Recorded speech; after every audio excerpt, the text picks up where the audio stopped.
My name is Michael Files. I'm a missionary with the Assemblies of God, working in Chile. Been in Chile for a little over 20 years. My wife and I work with a ministry called Latin American ChildCare, which is a part of the Assemblies of God work where we develop schools in very, very poor communities along with our churches.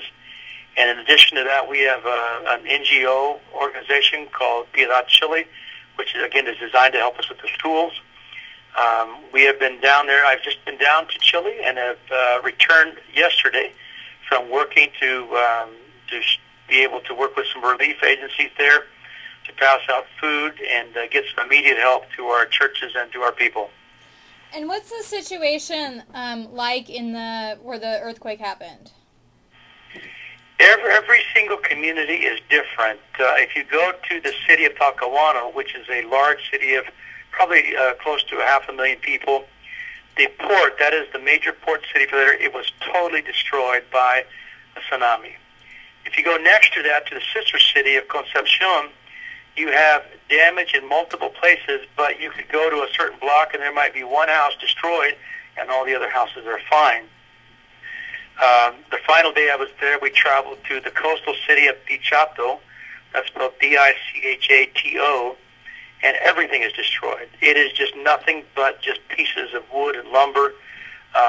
There's one particular ship that is 2 kilometers inland. Wow. That the tsunami actually took it that far inland.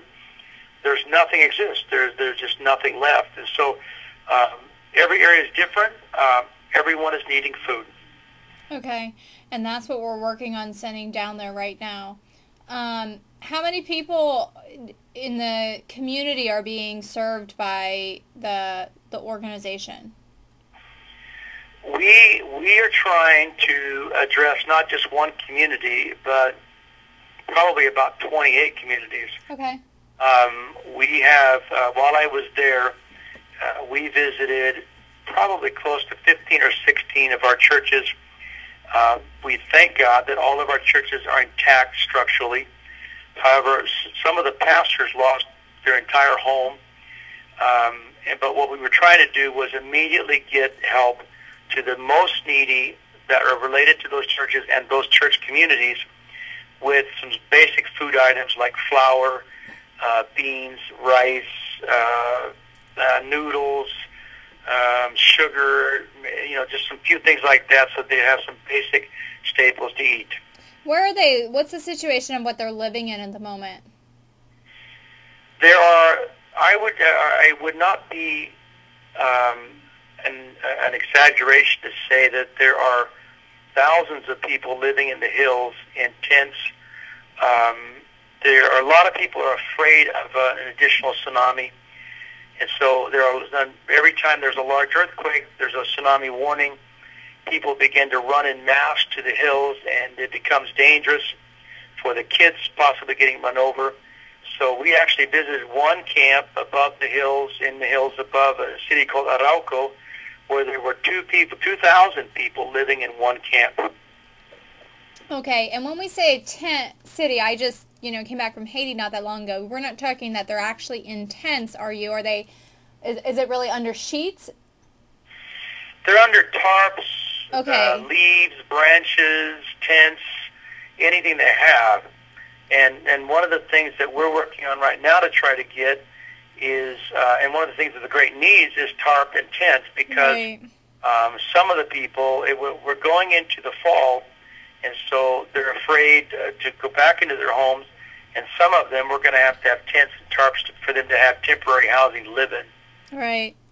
And you will be back down there shortly, correct?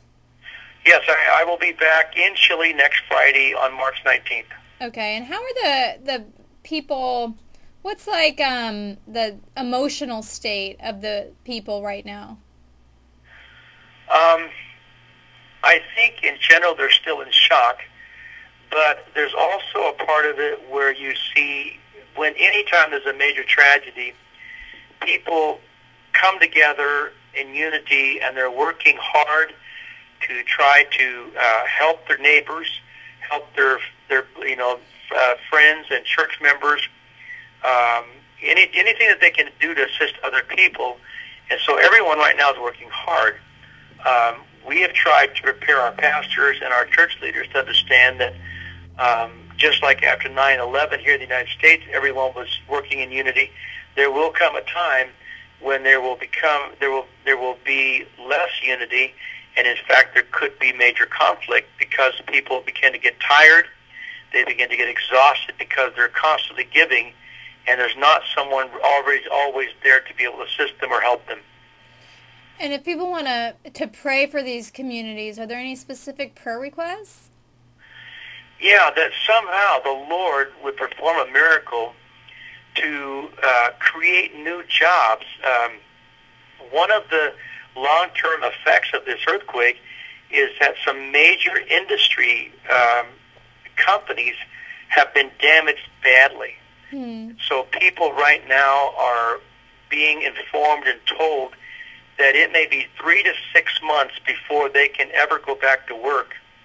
And in the meantime, there's no income. If they don't have work, if they're laid off, and their company's not functioning, they have no way to get income. And there's only so long the government can continue to give food and shelter and things to the people, because they won't have it. And so we need to pray that the Lord would just raise up a whole new areas of industry and work and ways that people that in the community as well as in our churches would be able to find good, strong jobs, that they would be able to have some income during this time. Okay. Wonderful. Thanks so much, Mike. Okay, happy to do it.